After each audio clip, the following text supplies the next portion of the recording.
Hello दोस्तों, आप सभी का हमारे YouTube channel history with Idris Khan में आप सभी का स्वागत है। दोस्तों, जैसे कि आप सभी को पता है, हमारे यूट्यूब चैनल पर हिस्ट्री के जो मोस्ट इम्पोर्टेंट टॉपिक होते हैं उनको हम बहुत ही आसान भाषा में ट्रिक के माध्यम से समझने की कोशिश करते हैं। और दोस्तों, सबसे बड़ी बात ये है कि हम उन सभी टॉपिक को डिस्कस करते हैं जिनसे एग्ज़ाम में बार बार क्वेश्चन पूछे जाते हैं, और उन टॉपिकों से इस टाइप के क्वेश्चन पूछे जाते हैं जिनसे जो है कन्फ्यूजन की वजह से हमारे वो क्वेश्चन गलत हो जाते हैं। तो दोस्तों, हमारे वीडियो बनाने का मकसद यही है कि आपके जो कन्फ्यूजन में जो क्वेश्चन गलत होते हैं वो क्वेश्चन आप जो है गलत ना हो, इन सभी को देखते हुए हम जो है उन टॉपिकों को बहुत ही अच्छी तरीके से ट्रिक के माध्यम से समझने की कोशिश करते हैं। और दोस्तों, इसी के क्रम में जो है हमने कई सारे वीडियो हमारे यूट्यूब चैनल पर जो है अपलोड किए हैं। अगर उन सभी वीडियो को देखना चाहते हैं तो हमारे यूट्यूब चैनल की प्लेलिस्ट में जाके उन सभी वीडियो को आप देख सकते हो। और दोस्तों, अगर आप चैनल पर नए हो तो चैनल को सब्सक्राइब ज़रूर कर ले, क्योंकि इस चैनल पे NTA UGC net, TGT exam या PGT एग्ज़ाम, सभी हिस्ट्री से रिलेटेड सभी तरह के एग्ज़ामों की यहाँ पे बेहतरीन तरीके से तैयारी करवाई जाएगी और उन सभी इम्पोर्टेंट टॉपिक को यहाँ पे कंप्लीट करवाया जाएगा जो एग्ज़ाम के लिए इम्पोर्टेंट होते हैं। इसके अलावा दोस्तों, यहाँ पे कुछ दिनों के बाद कंप्लीट हिस्ट्री की जो क्लासेस भी स्टार्ट की जाएगी। तो दोस्तों, आपको जो है यहाँ पे चैनल को सब्सक्राइब करना है, बेल आइकन को प्रेस करना है।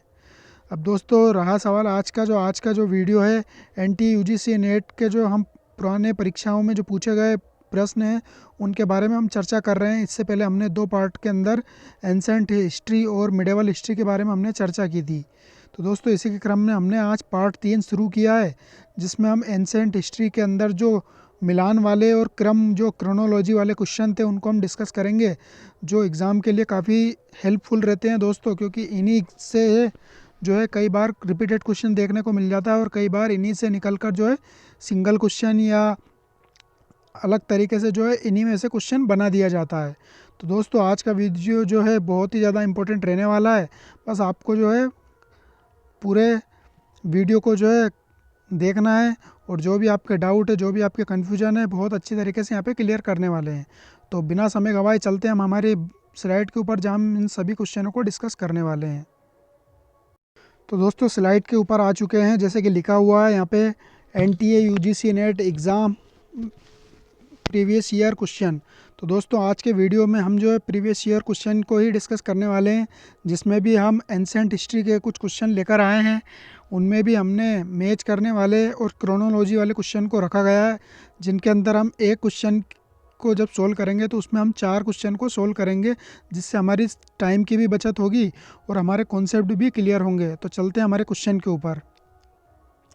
सबसे पहले हम इस क्वेश्चन की बात कर लेते हैं दोस्तों।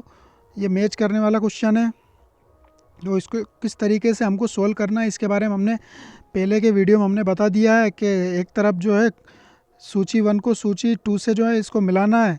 तो इसको किस तरीके से सोल्व करना है इसके बारे में हमने आपको जो है पहले के वीडियो में बता दिया है कि इनमें जो है हमको चारों ऑप्शन को देखना है, और चारों ऑप्शन में देखने के बाद जो है दोस्तों, हमको इन चारों में से एक ऑप्शन को चूज़ करना है जिसमें हम पूरी तरीके से श्योर हो। कहने का मतलब है दोस्तों, इसको जो है सोल्व करने का सबसे आसान तरीका यही है, इन चारों में से हमको एक ऑप्शन को चूज़ करना है जिसमें पूरी तरीके से 100% श्योर हो। फिर उसी ऑप्शन को यहाँ पे हमको देखना है कि वहाँ पे आपको मिलाने में है कौन सा ऑप्शन में ये हमको मिल रहा है। और होता क्या है दोस्तों, NTA UGC नेट के एग्ज़ाम के अंदर जो है अक्सर एक ही ऑप्शन से जो पूरा जो है इस टाइप का क्वेश्चन आपका सोल्व हो जाता है। बाई चांस ही कभी 2 या 3 ऑप्शन को आपको मिलाना रहता है, बाकी हर बार आपको एक ही ऑप्शन से जो है आपका क्वेश्चन क्लियर हो जाता है। तो देखते हैं हम जो इस क्वेश्चन को किस तरीके से इसको सोल्व करना है। तो दोस्तों, एक तरफ जो है यहाँ पे पुरातत्व सर्वेक्षण से संबंधित वीडियो दे दी गई है, और दूसरी तरफ उनके जो है जिन्होंने जिस वीडियो की खोज की है, जिन्होंने वीडियो को बनाया, उनका नाम दे दिया गया है। तो मोस्ट इंपॉर्टेंट क्वेश्चन है दोस्तों, क्योंकि कई बार जो है इस टाइप के क्वेश्चन आ जाते हैं अननोन क्वेश्चन, तो ये जो है काफ़ी ज़्यादा प्रॉब्लम करते हैं। तो बस आज के बाद जो है आपका ये क्वेश्चन आपका कभी गलत नहीं होगा। तो देख लेते हैं। पहला ऑप्शन हमारा, जाली प्रकार की उत्खनन पद्धति, स्तर विन्यास का जो है सिद्धांत, और रेडियो कार्बन तिथिक्रम पद्धति, और त्रिआयामी मापन पद्धति। इधर दे दिया गया पीट रिवर्स। दूसरा ऑप्शन में दे दिया गया है दोस्तों REM व्हीलर। तीसरा ऑप्शन में दे दिया गया है थॉमस जेफरसन, और चौथे ऑप्शन में दे दिया गया है दोस्तों F.W. लीबी। तो यहाँ पे आपको सारे नाम और सारे जो पद्धतियाँ है बिल्कुल नया जो है क्वेश्चन दिख रहा होगा, पर फिर भी आपको जो है यहाँ पे एक ऑप्शन जो आपको समझ में आ रहा होगा कि जो रेडियो कार्बन स्थिति की जो पद्धति थी ये किसने जो है इसकी खोज की थी और किसने इसका जो है बनाया था, मतलब इसका जो है खोजकर्ता कौन है। तो इसके बारे में आपको पता होगा दोस्तों कि इसके जो खोज करता है वो है F.W. लीबी। तो सी का 4 आपको देखना है, अगर सी का 4 अगर आपका अगर मिल रहा है दोस्तों तो आपका पूरा क्वेश्चन जो है यहाँ पे बन जाएगा। तो दोस्तों बिल्कुल अच्छी बात यह है कि यहाँ पे सी का 4 आपको बी वाले ऑप्शन में दिखाई दे रहा होगा, बाकी किसी भी ऑप्शन में जो है यहाँ पे सी का 4 नहीं दिया गया है। तो इससे जो है आपको पूरा क्वेश्चन बन गया है, जबकि हमको पता है कि दोस्तों इनमें से सारे नाम जो हमको बिल्कुल नए थे, मगर हमारा जो है एक ऑप्शन की वजह से ये पूरा क्वेश्चन हमारा सही हो गया है। तो यहाँ पे जो है आपका ए का 4 आएगा, बी ऑप्शन जो है आपका बिल्कुल क्लियर है। तो ए का 2 आएगा, जिसमें क्या है जाली प्रकार की उत्खनन पद्धति की खोज किसने की है, व्हीलर ने की है। स्तर विन्यास वाला जो है यहाँ पे थॉमस जेफरसन आ जाएगा, और रेडियो कार्बन वाले पे आपका लीबी आ जाएगा, और त्रिआयामी मापन पद्धति पे आपका पीट रिवर्स आ जाएगा। तो बी ऑप्शन जो है बिल्कुल आपका राइट है। तो इस तरीके से आपको जो है इस तरीके के क्वेश्चन आपको सोल्व करना है। इसके बाद हम आगे चलते हैं दोस्तों। इस वाले क्वेश्चन में हमको क्या करना है दोस्तों, एक तरफ जो है यहाँ पे हड़प्पा कालीन स्थल दे दिया गया है और दूसरी तरफ जो है धातु दे दी गई है, मतलब कौन से स्थल से जो है यहाँ पे धातु का आयात किया जाता था। तो एक तरफ दे दिया गया है तांबा, दूसरा है शंख, तीसरा है लाजवर्द और चौथा है सोना।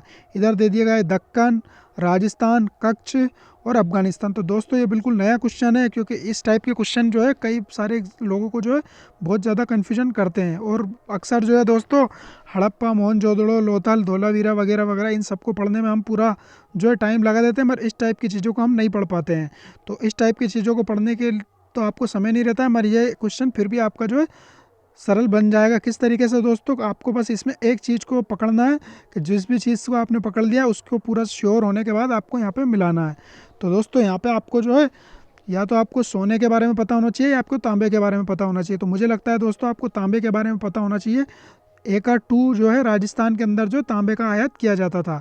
तो ए का 2 आप देखिए दोस्तों, तो ए का 2 आपको यहाँ पे सी और डी दोनों ऑप्शन में दिया गया है। तो इस तरीके से या तो सी ऑप्शन आपका राइट होगा या डी ऑप्शन आपका राइट होगा। तो ए और बी दोनों गलत है। तो ये तो हमारा जो है आप दो में से हमको एक को चुनना है। तो दोस्तों आपको जो है यहाँ पे दूसरी चीज़ आपको देखना है शंख। शंख जो है दोस्तों गुजरात के जो कच्छ का रण है, जो समुद्र वाला इलाका है, तो वहाँ से जो है शंख का आयात किया जाता था। तो बी का 3 यहाँ पे देखना है। तो बी का 3 भी दोस्तों दोनों में दिया गया है। तो इस तरीके से आपको यहाँ भी दोनों मिल रहा है। फिर आपको यहाँ पे सोना से मिलाना चाहिए आपको, जो दोस्तों सोना का जो आयात किया जाता था, तो ये जो भारत का जो दक्षिण वाला जो इलाका था, दक्कन वाला इलाका, यहाँ से सोने का आयात किया जाता था।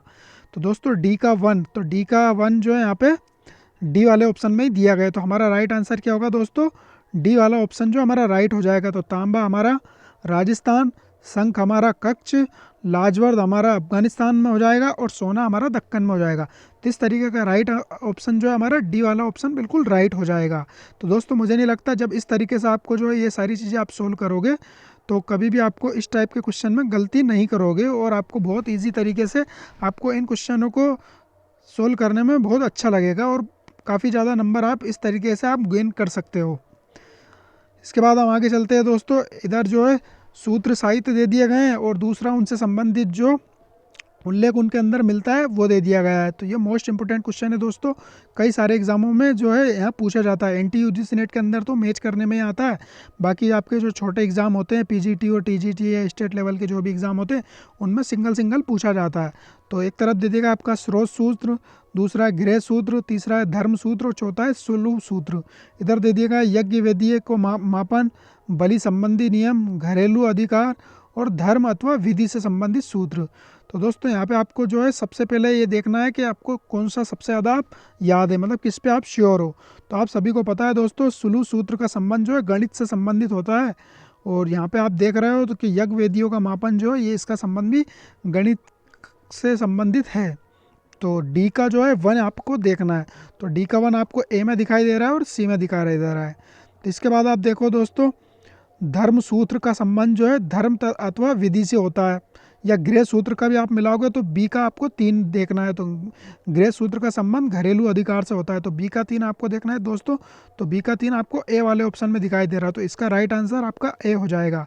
तो इस तरीके से आपका स्रोत सूत्र जो है बलि संबंधी नियम, गृह सूत्र आपका घरेलू अधिकार, धर्म सूत्र का जो है धर्म अथवा विधि, और सुलू सूत्र का आपका यज्ञ वेदी के मापन से। तो इस तरीके से आपका ए का 2, बी का 3, सी का 4 और डी का 1, इस तरीके से आपका जो है राइट आंसर आपका ए हो जाएगा। इसके बाद हम आगे चलते हैं दोस्तों। यहाँ पे जो प्रमुख सिद्धांत और संबंधित कथन है, और दूसरा तरफ जो है यहाँ पे सूची 2 में जो है वहाँ पे स्थान दे दिए गए हैं, तो इसको भी अच्छी तरीके से हम मिलाने की कोशिश करते हैं दोस्तों। पहला दे दिया गया है सूर्य सिद्धांत, दूसरा है पुद्गल, तीसरा है आपका होरा शास्त्र, और चौथा है आपका एरिटाइन मृदभांड। तो मृदभांड से संबंधित भी है, इधर दे दिया गया रोम।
तो दोस्तों एक तरफ दे दिया गया यहाँ पे सूर्य सिद्धांत, दूसरा है पुद्गल, तीसरा है होरा शास्त्र, और चौथा है आपका एरेंटाइन मृदभांड। इधर दे दिया गया आपका रोम, यूनानी, आर्यभट्ट और जैन। तो दोस्तों यहाँ पे आपको सबसे पहले ये देखना है कि जो आपको श्योर हो सबसे ज़्यादा उसको मिलाना है। तो यहाँ पे हमको देखना चाहिए दोस्तों सूर्य सिद्धांत देखना है या आपको पुद्गल देखना है। तो सूर्य सिद्धांत जो है दोस्तों आपको सभी को पता है आर्यभट्ट से संबंधित है, क्योंकि आर्यभट्ट ने जो है सूर्य सिद्धांत से रिलेटेड जो है ना उन्हें थ्योरी दी है। तो ए का 3 आपको देखना है, तो ए का 3 आपको ए में दिया गया है और बी में भी दिया गया है। तो दोस्तों यहाँ पे आपका या तो बी ए होगा या बी होगा, सी और डी दोनों गलत होंगे। तो इस तरीके से आपका जो है ये क्लियर हो गया। दूसरा दोस्तों आपको एरेंटाइन मृदभांड देखना है। तो एरेंटाइन मृदभांड जो है दोस्तों ये रोम से संबंधित है, क्योंकि जब भारत और रोम का जब व्यापार हुआ था तो ये एरेंटाइन मृदभांड जो है भारत के अंदर देखने को मिलते हैं। तो डी का 1 आपको यहाँ पे देखना है दोस्तों, बी में तो नहीं है मगर ए के अंदर जो है डी का 1 दे रखा है। तो इस तरीके से आपका राइट आंसर तो यहाँ पे आपको पता चल गया कि ए ऑप्शन आपका राइट होगा। तो सूर्य सिद्धांत जो है दोस्तों आर्यभट्ट ने दिया था, और एरेंटाइन मृदभांड का संबंध रोम से है, पुद्गल का संबंध जो है जैन धर्म से, और होरा शास्त्र जो है यहाँ यूनानी प्रभाव इनके ऊपर देखने को मिलता है। तो होरा शास्त्र का संबंध यूनान से है। तो इस तरीके से हमारा जो राइट आंसर हो जाएगा दोस्तों ए वाला ऑप्शन हमारा राइट आंसर हो जाएगा। इसके बाद हम आगे चलते हैं दोस्तों। एक तरफ जो है मौर्यकालीन जो है प्रशासन से संबंधित देखने को मिलता है दोस्तों ये अधिकारी, और दूसरी तरफ उनके विभाग दे दिए गए हैं। तो ये बहुत ही ज़्यादा पूछे जाने वाला क्वेश्चन है दोस्तों, कई सारे एग्ज़ामों में जो है ये बार बार पूछा गया है, और जो है नेट वाले एग्ज़ाम में तो लगभग जो है कई सालों से जो है लगातार ये क्वेश्चन पूछा जा रहा है।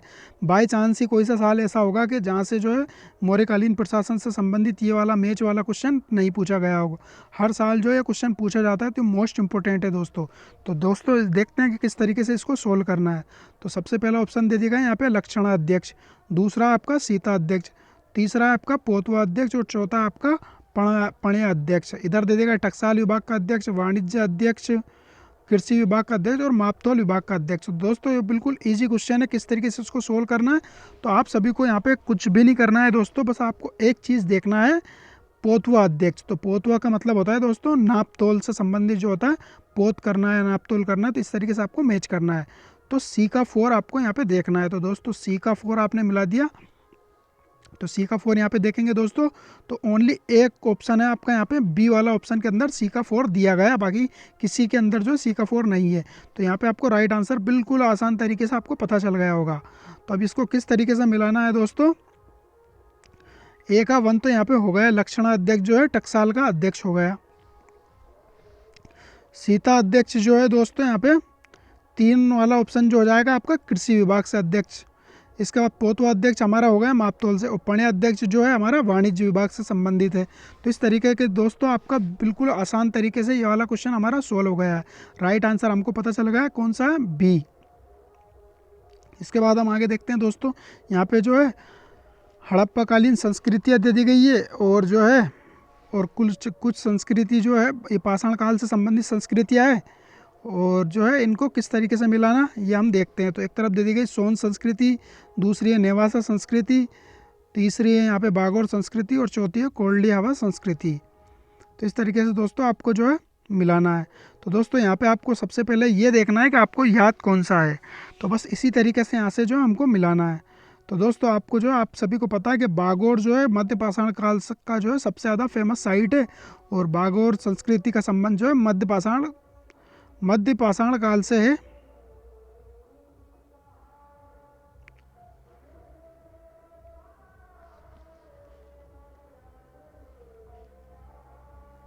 दोस्तों इस क्वेश्चन में ना कुछ मिस्टेक हुआ है।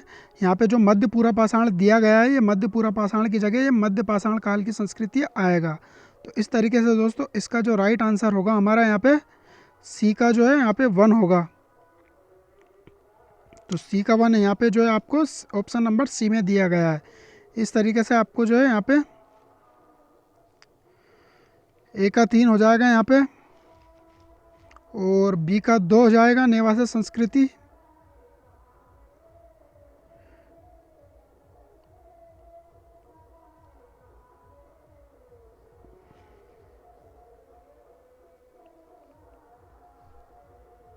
इसमें कुछ ऑप्शन में प्रॉब्लम लग रही है दोस्तों। तो इसके बाद हम आगे चलते हैं, यहाँ पे देखते हैं दोस्तों इस वाले क्वेश्चन को। यहाँ पे एक तरफ जो है यहाँ पे शासक दे दिए गए हैं, और दूसरी तरफ जो है इनकी उपाधियाँ दे दी गई। तो बहुत ही ज़्यादा इजी क्वेश्चन है दोस्तों, अगर आप इसमें थोड़ा सा भी दिमाग लगाओगे तो ये आपका बहुत अच्छी तरीके से सोल्व हो जाएगा। तो जो है यहाँ पे पहला शासक जो है समुद्रगुप्त जो है गुप्त वंश का शासक है, महेंद्र वर्मन दे दिया गया यहाँ पे पल्लव वंश के शासक, और चालुक्य वंश के शासक पुलकेशिन द्वितीय, और सिंधु राज जो है यहाँ पे परमार शासक हैं। इधर जो है इनकी उपाधि दे दी गई है सत्याश्रय, परक्रमांक, नवशेषांक और विचित्र चित्र। तो दोस्तों बहुत ही ज़्यादा इजी क्वेश्चन है, अगर आपको इसको थोड़े से भी अगर दिमाग से आप सोल्व करोगे तो यहाँ पे या तो आप महेंद्र वर्मन से आप सोल्व कर सकते हो या पुलकेशिन द्वितीय से सोल्व कर सकते हो। तो हम यहाँ पे महेंद्र वर्मन से सोल्व करने की कोशिश करेंगे दोस्तों। तो महेंद्र वर्मन की जो उपाधि थी दोस्तों आप सभी को पता है, मत विलास प्रसन्न जो है इन्हीं की रचना है, और ये जो है चित्रकार भी थे, और जो है ये अच्छे लेखक भी थे। तो इस तरीके से जो इनका जो है उपाधि थी विचित्र चित्र थी। तो बी का 4 आपको यहाँ पे देखना है। तो बी का 4 आपको ए वाले ऑप्शन में भी दे रखा है और बी वाले ऑप्शन में भी दे रखा है। तो यहाँ पे आपको जो है दूसरे ऑप्शन से मिलाना होगा। तो अब पुलकेशिन द्वितीय की जो उपाधि थी दोस्तों आप सभी को पता है चालुक्य शासक की जो है सत्याश्रय की उपाधि धारण करते थे। तो सी का 2 देखना है अब आपको। अब सी का 2 यहाँ पे कहाँ पे दिख रहा है आपको, ऑप्शन नंबर बी में आपको सी का 2 दिखाई दे रहा है। तो इस तरीके से आपका राइट आंसर तो आपको पता चल गया है कि बी वाला ऑप्शन जो आपका राइट आंसर है। तो अब यहाँ से हम जो है पूरा क्वेश्चन मिलाने की कोशिश करते हैं। तो समुद्रगुप्त की जो उपाधि थी आपको सभी को पता है दोस्तों,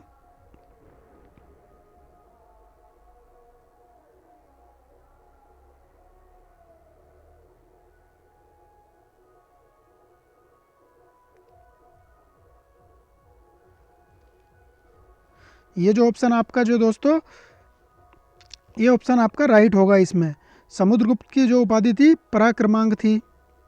इसके बाद महेंद्र वर्मन की जो दोस्तों उपाधि थी विचित्र चित्र थी।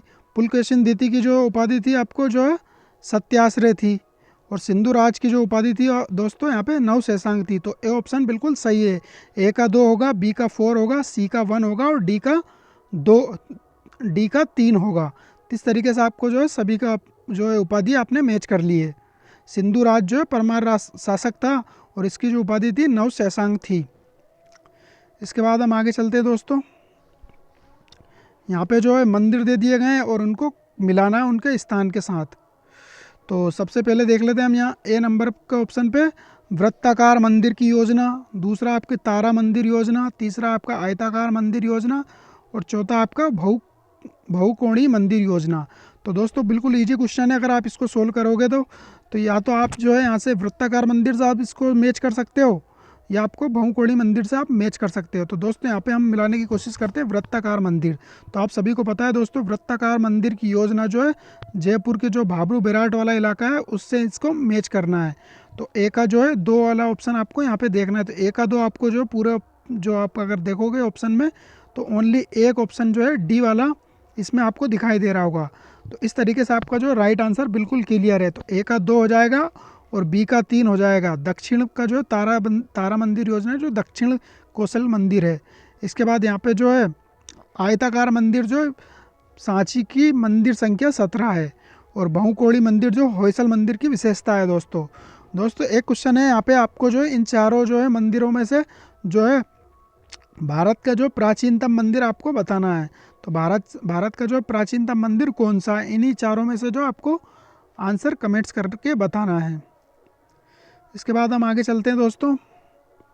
एक तरफ ग्रंथ दे दिया गया है और दूसरी तरफ जो है उनमें वर्णित विषय दे दिए गए हैं। तो आपको ग्रंथ और वर्णित विषयों को जो मैच करना है। तो इधर दे दिया गया आपका गौड़वाहो, दूसरा आपका नागानंद, तीसरा आपका पुरनानूर और चौथा है आपका अग्नानूर। तो अहनानूर और पुरनानूर इस तरीके से आपको यहाँ पे जो है संगम साहित्य भी आपको देखने को मिल रहा है। इधर दे दिया गया आपका 400 प्रणय गीत, कन्या कुब्ज नरेश यशोवर्मन मतलब कन्नौज के जो शासक है यशोवर्मन के अभियान, राजाओं की प्रशंसा में 400 पद्य और बोधिसत्व जिमूतवाहन की कथा। तो दोस्तों बिल्कुल इजी क्वेश्चन है, आप सभी को पता है ऑप्शन नंबर बी पे जो है नागानंद जो है ये जिमूतवाहन की जो है कथा है। तो आपको जो बी का 4 यहाँ पे मिलाना है। तो बी का 4 यहाँ पे मिला दिया। अब हमको यहाँ पे ऑप्शन में देखना है बी का 4 कहाँ कहाँ दिया गया है। तो बी का 4 आपको एक तो ऑप्शन नंबर ए में दिया गया है और ऑप्शन नंबर सी में दिया गया है। तो इस तरीके से आपका जो है या तो ए राइट होगा या सी राइट होगा। अब यहाँ पे हम दूसरा मिला के देखते हैं दोस्तों, क्योंकि आप सभी को पता है गौड़वाहो जो थे दोस्तों, आप सभी को पता है यशोवर्मन के दरबारी कवि थे। तो कन्नौज के जो शासक थे यशोधर्मन, उनसे संबंधित जो है इनका गौड़वाहो का संबंध था। तो ए का 2 आपको मिलाना है। तो अब ए का 2 यहाँ पे कहाँ मिल रहा है दोस्तों, सी वाले ऑप्शन पे मिल रहा है। ए वाले पे तो नहीं मिल रहा है बट सी वाले ऑप्शन पे यहाँ पे मिल रहा है। तो आपका जो राइट आंसर हो जाएगा यहाँ पे सी ऑप्शन हो जाएगा। तो ए का तो 2 हो जाएगा और नागानंद जो है जिमूतवाहन से संबंधित हो गए। इसके बाद जो है सी का जो है यहाँ पे 3 हो जाएगा, ये संगमकालीन रचना है। और अहनानूर जो है 400 प्रणय गीत का जो है कथा जो है यहाँ पे ये ग्रंथ है। इस तरीके से आपका जो राइट आंसर हो जाएगा ये सी वाला ऑप्शन आपका बिल्कुल राइट हो जाएगा। तो 2 4 3 1 2 4 3 1। इसके बाद हम आगे चलते हैं दोस्तों। यहाँ पे भी आपको जो है मैच करने वाला क्वेश्चन है, किस तरीके से आपको मिलाना है। सिंधु सभ्यता से संबंधित जो है प्रश्न है। तो एक तरफ आपको जो है स्थल दे दिए गए और दूसरी तरफ जो है प्राप्त साक्ष्य दे दिया गया है। तो कहाँ से जो है कौन सा साक्ष्य मिला है इसको आपको मिलाना है। तो मोहनजोदड़ो, लोथल, हड़प्पा और पिराक। इधर दे दिया गया आपका घोड़े की मूर्ति और जो है आरा का पहिया मतलब मिट्टी का जो है पहिया है ये मृण आरा पहिया, घोड़े का जीवाश्म और यज्ञ वेदिका। तो दोस्तों आपको जो ये मिट्टी घोड़े की जो मूर्ति है ये जो है मिट्टी की मूर्ति है। कहने का मतलब घोड़े की जो मूर्ति मिली है घोड़े की मृण मूर्ति मतलब मिट्टी की मूर्ति। तो इस तरीके से आपको जो चारों से मिलाना है। तो आपको बस यहाँ पे कुछ भी नहीं करना है दोस्तों, आप सभी को पता है यज्ञ वेदिका के जो साक्ष्य मिले मात्र लोथल और कालीबंगा से मिले। तो इस तरीके से आपको जो है यहाँ पे ए का 4 देखना है, बी का 4 देखना है। तो बी का 4 दोस्तों अगर आप देखोगे पूरे ऑप्शन में तो मात्र जो है 2 नंबर का जो ऑप्शन है उसी के अंदर बी का 4 दिखाई दे रहा है, बाकी किसी के अंदर नहीं दिखाई दे रहा है। तो इस तरीके से आपका जो राइट आंसर यहाँ पे पता चल गया है आपको। तो ए का तो आपका ए का 1 हो जाएगा, मतलब मोहनजोदड़ो से जो घोड़े की मृण मूर्ति मिली है, लोथल से जो है यहाँ से यज्ञ वेदिका मिली है, हड़प्पा से जो है यहाँ पे मृण पहिया मिला है मतलब ये आरा का जो पहिया है, और पिराक से जो घोड़े का जीवाश्म मिला है। तो इस तरीके से आपको जो है राइट आंसर आपका ऑप्शन नंबर 2 हो जाएगा। तो ये जो दोस्तों बहुत ही ज़्यादा इजी क्वेश्चन है और जो है मोहनजोदड़ो और लोथल और हड़प्पा और कालीबंगा ये मोस्ट इम्पोर्टेंट साइट है। अगर आपको एनटी यूजीसी नेट के जो है एग्ज़ाम से रिलेटेड अगर आपको पढ़ना है, सिंधु सभ्यता से रिलेटेड, तो इन सभी चीज़ों को जो है ये चारों साइट या 5 साइट जो मतलब फेमस साइट है, इनको आपको देख लेना है। दूसरा ये है कि सिंधु सभ्यता का जो है पतन किस तरीके से हुआ, उनमें किस किस ने क्या क्या मत दिए हैं, ये आपको देख लेना है। तो ये जो है मोस्ट इम्पोर्टेंट है। और इनकी नदियों के बारे में देख लेना है, कौन सा स्थल जो किस नदी के किनारे है। तो दोस्तों कमेंट्स करके आपको ये बताना है कि लोथल जो है किस नदी के किनारे स्थित है। तो ये आपको जो है कमेंट्स करके बताना है दोस्तों, लोथल किस नदी के किनारे और लोथल की खोज किसने की थी। तो ये आपको दोनों जो है आंसर आपको कमेंट्स करके ज़रूर बताना है। ये आपके लिए जो है होमवर्क है दोस्तों। और जो भी वीडियो देख रहे हैं इनको कमेंट्स करके बताना है लोथल किस नदी के किनारे और लोथल की खोज किसने की थी। इसके बाद हम आगे चलते हैं दोस्तों। यहाँ पे जो है आपको मंदिर जो दिए गए चालुक्यकालीन मंदिर, और दूसरा जो है उनके निर्माता कौन कौन, मतलब किसने जो है उनका निर्माण करवाया, इसको मिलाना है। तो एक तरफ दे दिया गया है दोस्तों आपको ब्रह्म मंदिर, दूसरा है उच्छिमली मंदिर, तीसरा है विरूपाक्ष मंदिर और चौथा है मल्लिकार्जुन मंदिर। ये क्वेश्चन जो है दोस्तों कई बार एनटीए यूजीसी नेट के अंदर जो है बार बार पूछा गया है, कई बार एग्ज़ाम में जो है रिपीट हुआ है। यहाँ तक कि जो है विरूपाक्ष मंदिर और मल्लिकार्जुन मंदिर वाला क्वेश्चन तो बार बार कितनी बार देखने को मिला है, और दूसरे एग्जामों में भी बार बार पूछा जाता है। तो ये मोस्ट इंपॉर्टेंट है दोस्तों। आज के बाद जो है आपका ये क्वेश्चन कभी गलत नहीं होगा, क्योंकि इस तरीके से आपको याद रखना है। इधर दे दिए गए उनके निर्माता में त्रिलोक के महादेवी, लोक के महादेवी, विनयादित्य और विजयादित्य। तो दोस्तों इसमें आपको कुछ भी नहीं करना है, इसमें बस आपको एक मंदिर देखना है, विरूपाक्ष मंदिर। तो दोस्तों विरूपाक्ष मंदिर जो है विक्रमादित्य की जो पत्नी थी, चालुक्य शासक, उनकी जो पत्नी थी, दो पत्नियां थी इनकी, त्रिलोक के महादेवी और लोक के महादेवी। तो इन दोनों में भी दोस्तों जो लोक के महादेवी थी ये बड़ी बहन थी, और त्रिलोक के महादेवी थी जो इनकी छोटी बहन थी। तो पहले इन्होंने त्रिलोक के महादेवी से विवाह किया, फिर उसके बाद इन्होंने पहले लोक महादेवी से विवाह किया, फिर उसके बाद त्रिलोक के महादेवी से विवाह किया। तो दोस्तों होता क्या है, जब ये विजय करके आते हैं तो लोक महादेवी जो है विरूपाक्ष मंदिर का निर्माण करवाती है। तो इनके देखे देख जो इनकी छोटी बहन होती है वो भी एक मंदिर का निर्माण करवाती है, वो मल्लिकार्जुन मंदिर के नाम से जो है फेमस होता है। तो दोस्तों त्रिलोक के महादेवी का मंदिर कौन सा है, मल्लिकार्जुन मंदिर, और विरूपाक्ष मंदिर का निर्माता कौन है, लोक के महादेवी। तो आपको यहाँ पे देखना है कि सी का दो कहाँ दे रखा है दोस्तों, आपको जो है एक ही ऑप्शन में दे रखा है, ऑप्शन नंबर 2 में।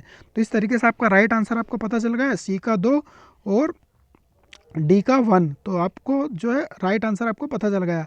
अब यहाँ पे हम अगर पूरा राइट आंसर मिलाते हैं तो ए का 3 हो जाएगा। विनयादित्य ने जो है ब्रह्म मंदिर का निर्माण करवाया था, और दोस्तों उच्छिमल्ली का मंदिर जो है विनयादित्य ने करवाया था। तो इस तरीके से आपको जो है राइट आंसर है आपका ऑप्शन नंबर 2। और यहाँ पे बस इतना ही याद रखना है कि विरूपाक्ष मंदिर का निर्माण जो बड़ी बहन ने करवाया था, जिसका नाम लोक महादेवी थी, और मल्लिकार्जुन मंदिर का निर्माण त्रिलोक की महादेवी ने करवाया था, ये जो है छोटी बहन थी। इस तरीके से आपको याद रखना है। इसके बाद हम आगे चलते हैं दोस्तों। हड़प्पा सभ्यता से संबंधित जो है यहाँ पे अब जो विनाश से संबंधित हमने बोला ही था कि विनाश से संबंधित मत और उनके जो है जो उन्होंने किस किस ने इसका समर्थन किया है उनसे संबंधित क्वेश्चन पूछा जाता है। और देख लो वही क्वेश्चन जो है यहाँ पे आपको देखने को मिल रहा है। तो हड़प्पा सभ्यता का पतन किस तरीके से हुआ और उसके संबंध में किसने क्या मत दिया और कौन समर्थक है, इसके बारे में हम मिलाने का देखते हैं। तो पहला जो है मत क्या दिया आया है, आर्यों का आक्रमण। दूसरा है सिंधु सभ्यता के प्रवाह के क्रम में परिवर्तन, मतलब सिंधु सभ्यता जो बह रही थी उसने अपना प्रवाह बदल दिया, और प्रवाह बदलने के साथ ही जो सिंधु सभ्यता का जो नगर थे उनका पतन हो गया। तीसरा यहाँ पे शुष्कीकरण। तो शुष्कीकरण का मतलब होता है दोस्तों बारिश नहीं होती है तो उसको शुष्कीकरण मतलब सूखा होना। इसके बाद चौथा है यहाँ पे निरंतर बाढ़। तो मतलब परमानेंट बारिश हुई जिसकी वजह से जो सिंधु सभ्यता का पतन हो गया। तो किस किस ने ये क्या क्या थ्योरी दी है ये इसको हमको मिलाना है। तो दोस्तों यहाँ पे आपको कुछ भी नहीं करना है, बस आपको एक ऑप्शन को देखना है यहाँ पे आर्य आक्रमण, कि आर्य आक्रमण की जो थ्योरी किसने दी है। तो आप सभी को पता है दोस्तों सबसे पहले जो आर्य आक्रमण की थ्योरी दी थी वो आर.पी. चंद्रा ने, जो भारतीय जो है पुरातत्वविद थे, उन्होंने जो है ये थ्योरी दी थी कि भारत जो सिंधु सभ्यता का जो पतन हुआ है वो आर्य आक्रमण की वजह से हुआ है।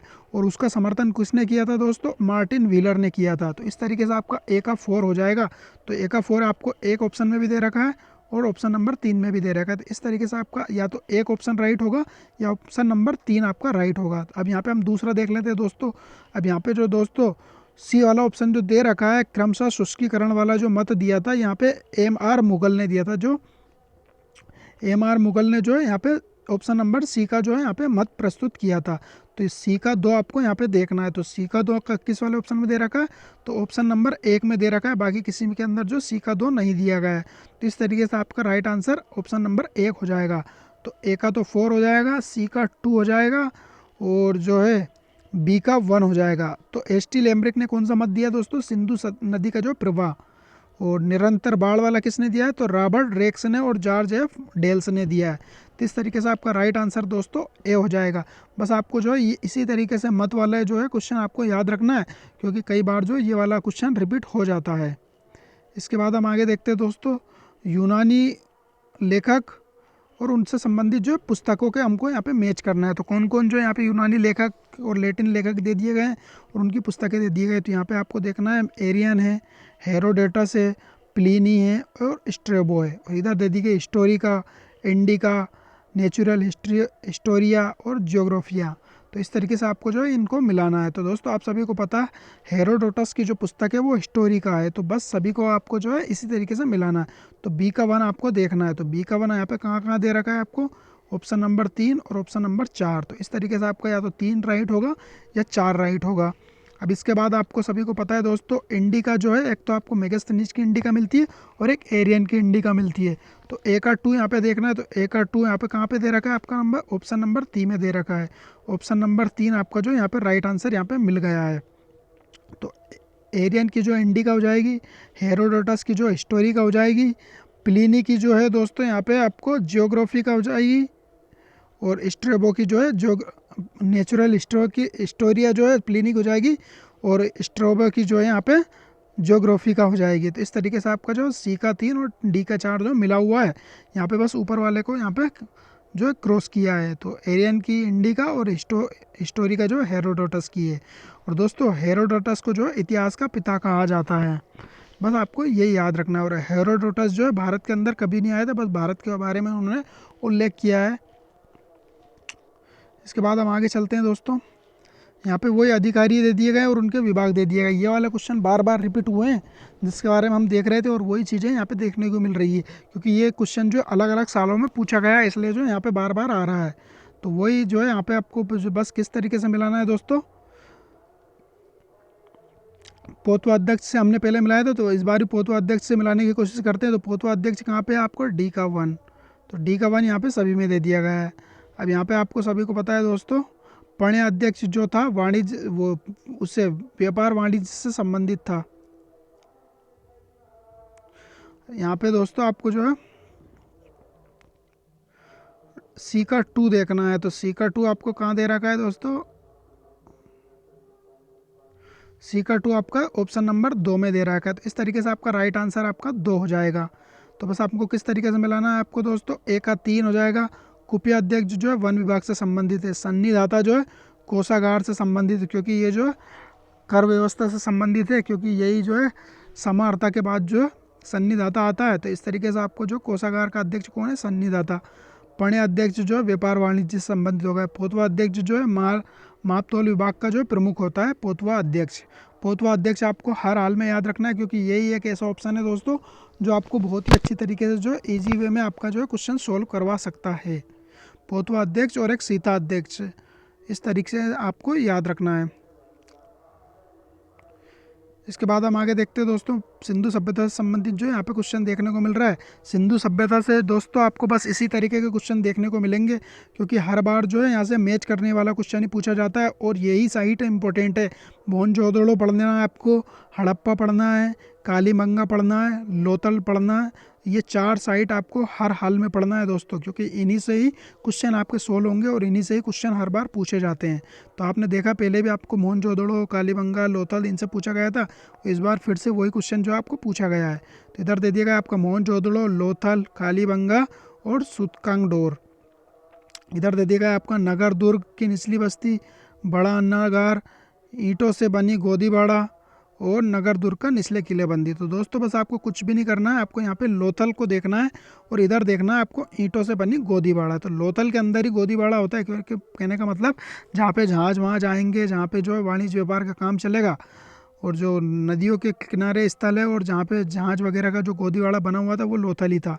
तो बी का 3 आपको यहाँ पे देखना है। तो बी का 3 कहीं भी नहीं दे रखा है, मात्र एक दूसरे नंबर के ऑप्शन में दे रखा है। तो बस आपका राइट आंसर आपको मिल गया है दोस्तों, बी का 3 यहाँ पे मिल रहा है। तो ए का 2 हो जाएगा। सबसे बड़ा जो अन्नागार है जो मोहनजोदड़ो के अंदर स्थित है, और ईंटों का जो गोदीवाड़ा लोथल के अंदर स्थित है, और नगर दुर्ग और निचली बस्ती जो है यहाँ पे कालीबंगा के अंदर देखने को मिलता है। और सूतकांग डोर जो है नगर दुर्ग और किलेबंदी नीचे बस्ती जो है यहाँ पे सूतकांग डोर की जो विशेषता है। कहने का मतलब है दोनों बस्ती को किलेबंदी यहाँ पे की गई है, सूतकांग डोर के अंदर, नगर को भी और निचली बस्ती को भी। इसके बाद अब आगे चलते हैं दोस्तों।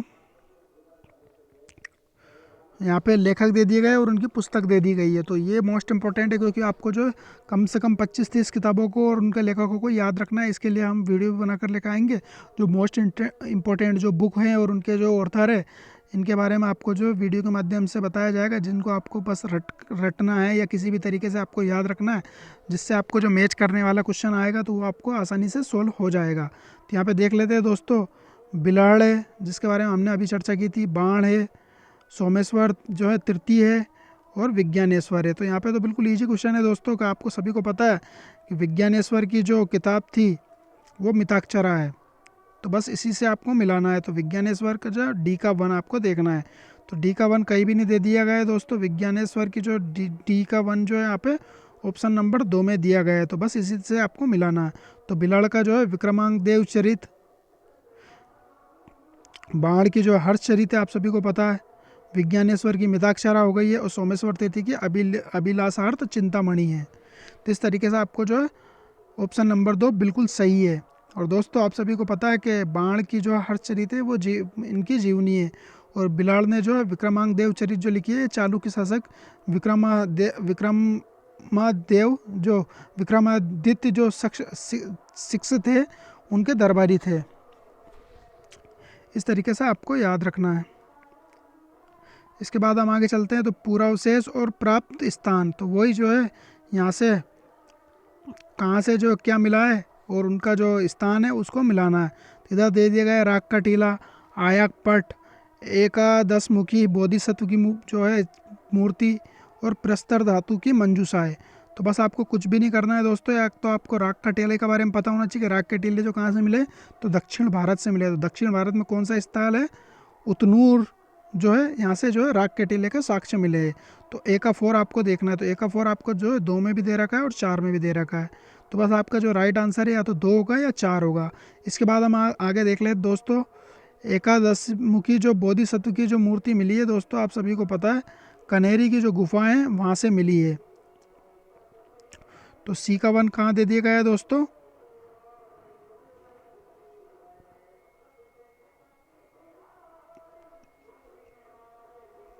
तो दोस्तों इसका राइट आंसर जो है यहाँ पे डी, ऑप्शन नंबर 4 वाला जो बिल्कुल राइट आंसर है।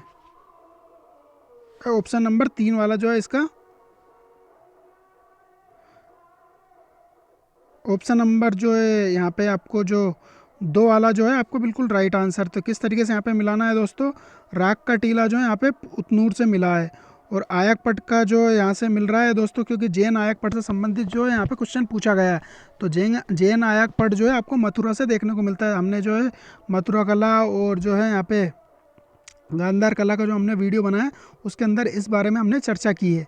और एकादशमुखी जो बोधिसत्व की जो मूर्ति मिली है वो कनेरी गुफा से मिली है, और प्रस्तर धातु मंजूषाएँ जो है यहाँ से सांची से देखने को मिलती है। तो इस तरीके से हमारा जो 2 वाला ऑप्शन जो बिल्कुल राइट है। इसके बाद हम आगे देखते हैं दोस्तों।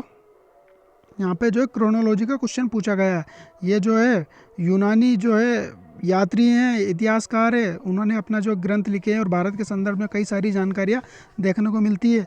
और मेगास्थनीज की जो इंडिका है दोस्तों, उनका जो इंडिका का जो स्रोत है वो यही सब है, क्योंकि जो है मूल इंडिका का जो है यहाँ जो है कहीं पे गुम हो गई है। तो उनसे संबंधित जो जानकारी है इंडिका से संबंधित, इन्हीं सभी की जो है टोलमी को छोड़कर बाकी के जितने भी जो लोग हैं इन सभी की जो रचनाओं के जो इन्होंने साहित्य लिखे हैं उनके अंदर जो मेगास्थनीज की इंडिया के जो है संदर्भ देखने को मिलते हैं, क्योंकि इन्हीं सभी को मिला के जो है मेगास्थनीज की इंडिका को पुनः जो है संकलित किया गया है।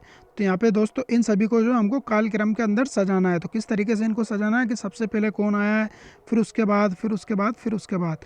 तो इस तरीके से आपको जो है चारों को जो है क्रोनोलॉजी में सजाना है। तो दोस्तों आपको यहाँ पे जो सबसे पहले ये याद रखना है कि यहाँ पे सबसे पहले कौन आया है। ये अगर आपको ये भी नहीं पता है तो आपको ये रखना है कि सबसे बाद का कौन है। तो यहाँ पे हम या तो सबसे पहले वाले को याद रखेंगे या सबसे बाद वाले को याद रखेंगे।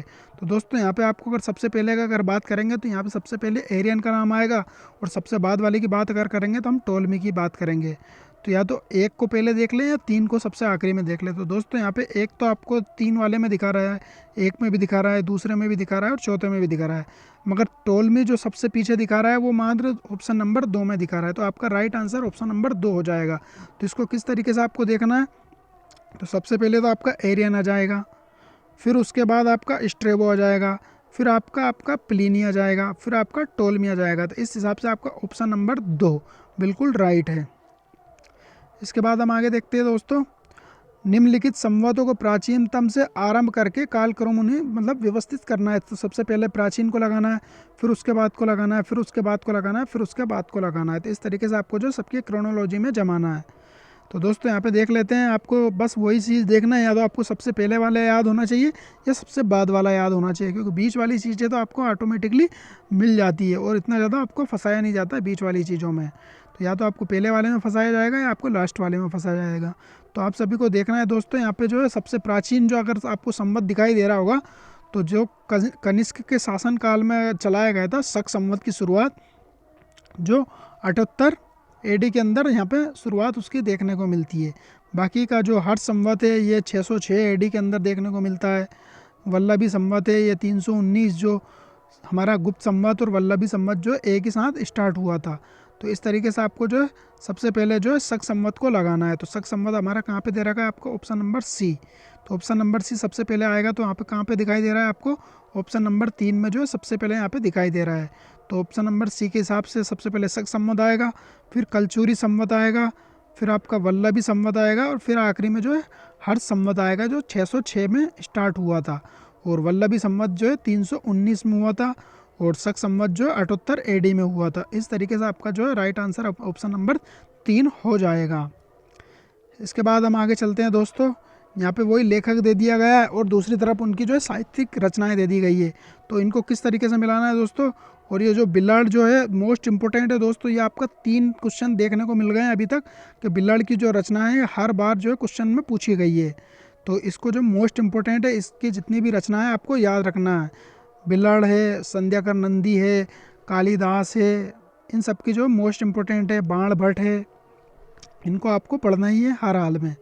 तो बिलाड़ की हमने पहले भी देखी थी और अब फिर से मिलाने की कोशिश करते हैं। तो एक ऑफ 4 विक्रमांगदेव चरित जो बिलाड़ की रचना है, तो एक ऑफ 4 आपको देखना है। तो एक ऑफ 4 आपको यहाँ पे 2 ऑप्शन में दिखा रहा है, 2 में और 4 में। तो ये तो हो गया हमारा।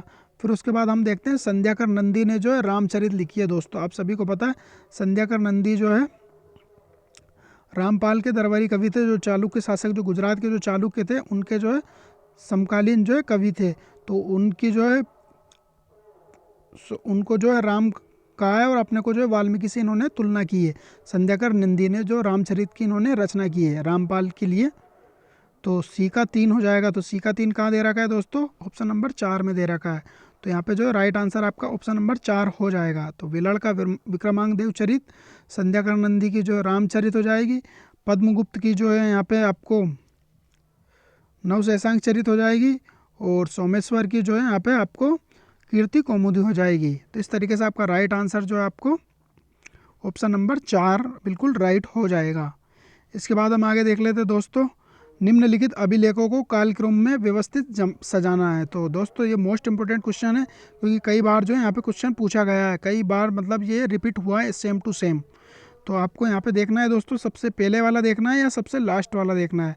तो यहाँ पे दे दिया गया आपका डेरियस का बेस्तून अभिलेख, और बोगजगोई अभिलेख, डेरियस का नक्शे रुस्तम अभिलेख, और जो डेरियस जो शासक था ईरानी शासक उसका जो पर्सिपोलस अभिलेख। तो बस आपको कुछ भी नहीं करना है दोस्तों, यहाँ पे आपको सबसे पहले आंख बंद करके बोगजगोई अभिलेख को देखना है। तो बोगजगोई अभिलेख आपको देखना है, बी वाला ऑप्शन सबसे पहले किस में आ रहा है। तो बी वाला ऑप्शन आपका जो है 2 में भी आ रहा है और 4 में भी आ रहा है। तो बस इसके बाद जो आपका राइट आंसर या तो 2 होगा या 4 होगा। तो ये दोनों ऑप्शन जो आपके गलत है।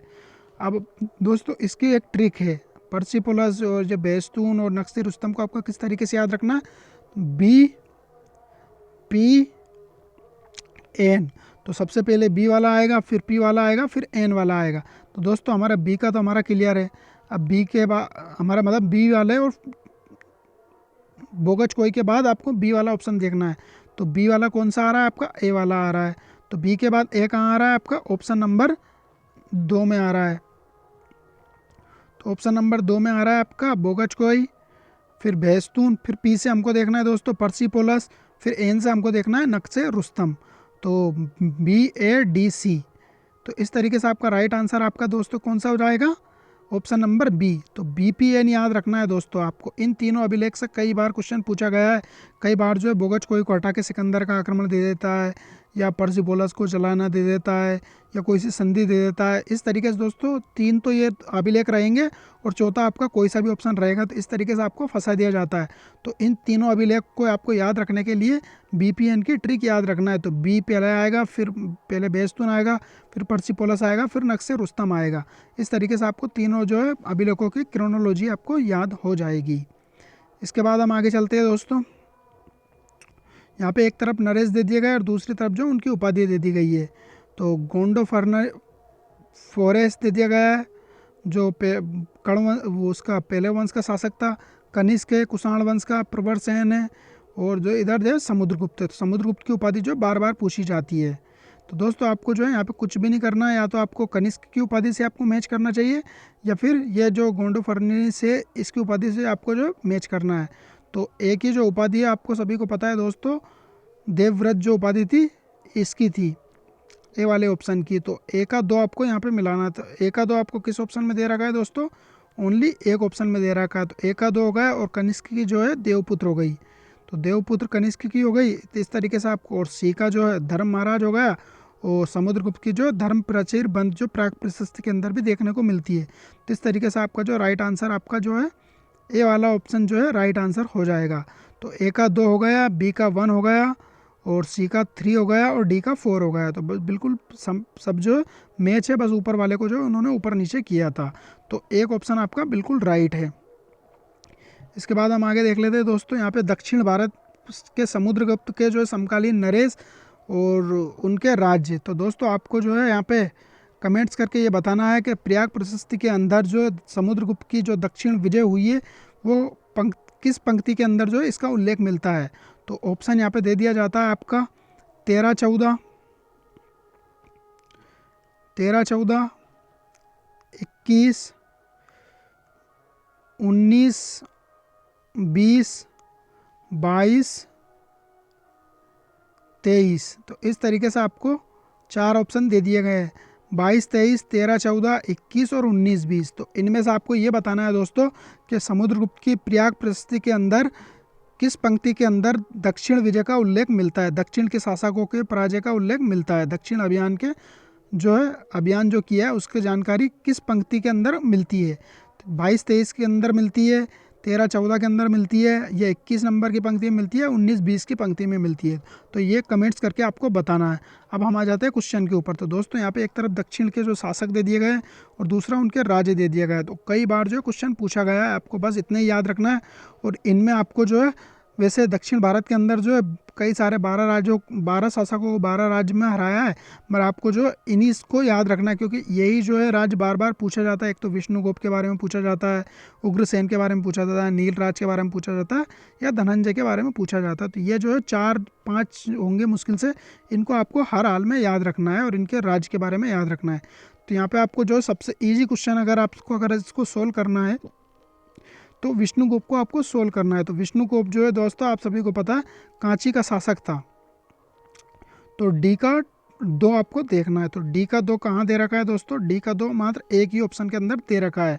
तो आपका जो राइट आंसर हो जाएगा ऑप्शन नंबर 2। तो अब 2 को किस तरीके से सोल्व करना है, ए का 3 हो जाएगा, धनंजय जो है कुर स्थलपुर का जो है ये शासक था। नीलराज जो हो जाएगा ये अवमुक्त का हो जाएगा।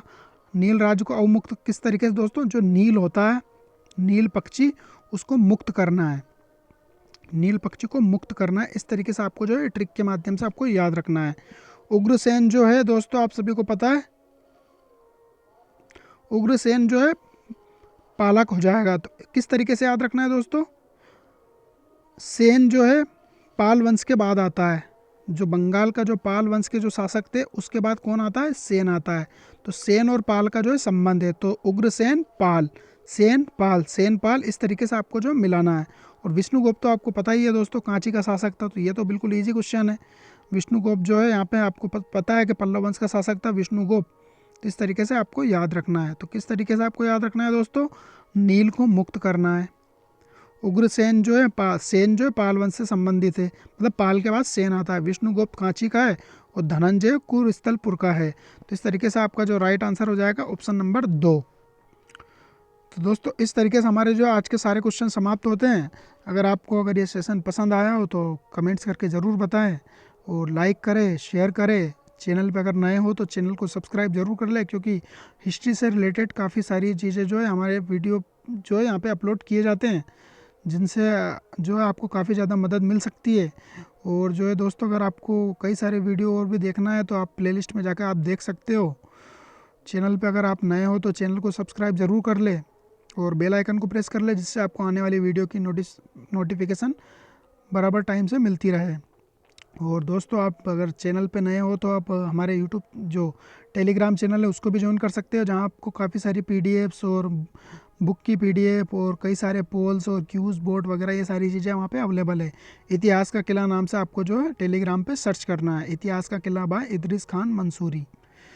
तो इस तरीके से आपको जो है सारी चीज़ें हमने बता दी है। अगर आपको फिर भी अगर इन सभी क्वेश्चनों में अगर कोई डाउट है, कोई कन्फ्यूजन है, या गलती से अगर कुछ हमने मिस्टेक कर दी है तो कमेंट्स करके ज़रूर बताएं। और कमेंट्स करने में डरे नहीं दोस्तों, बिल्कुल आप आसानी से और अच्छी तरीके से आप बता सकते हो, क्योंकि गलतियां हो जाती है इंसानों से, तो बिल्कुल झिझके नहीं, बेझिझक होकर जो है आपको कमेंट्स करके बताना है। और सेशन को लाइक ज़रूर करना है और यूट्यूब चैनल को आपको जो है सब्सक्राइब करना है। तो यहीं पे समाप्त करते हैं। थैंक यू, धन्यवाद।